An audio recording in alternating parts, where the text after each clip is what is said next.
Елбасы бастамасымен 2005 жылы құрылған Жасыл ел республикалық бағдарламасы биыл 19 жыл өз жұмысын жалғастырмақ. Елімізді көгалдандыру мен тазалығын сақтауға, жас ұрпақ бойына патриоттық тәрбие беріп, елдегі жұмыссыздық көлемін азайтуға үлкен үлес қосып келе жатқан жобаға 100-ден астам жас жұмылдырылмақ.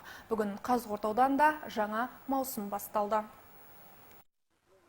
Жасыл ел жасағында ауданның көгалдандыру жұмыстарына үлес қосып жүрген жастардың бірі Қозы Қасымхан да бар. Ол 2-ші курс студенті. Жазғы демалысын бос өткізбей, жасыл елдік жастармен Қызылқия ауылындағы шаруашылықта жұмыс істеп жүр. Жазғы демалысын тиімді, көңілді өткізумен қатар табыс табуда жоспары бар. Жалпы ата-анамызға салмақ салмау үшін осы ауданымыздың жер-жерлеріндегі ірі кәсіпкерлердің қолында өзіміз осындай жасыл ел бағдарламасы бойынша жұмыс атқарудамыз. Өзіміздің киім-кешегімізді, өзіміздің жүріп тұратын тамағымызды табу үшін, жолымыздың ақшасын табу үшін осындай бағдарламалармен қазірде жұмыс атқарып жатырмыз. Осындай ірі кәсіпкерлеріміздің қолында біршама жігіттер болып жұмыс атқарып жатырмыз. Жасыл ел бағдарламасы бойынша жұмысқа тартылатын жастардың саны да жыл санап артуда. Мәселен, биылғы маусымдық жұмысқа 10 студент келіп, өздеріне берілген міндеттерін атқаруда. Биылғы жылы шаруашылық тарапынан төленетін еңбекақының көлемі де біршама ұлғайыпты.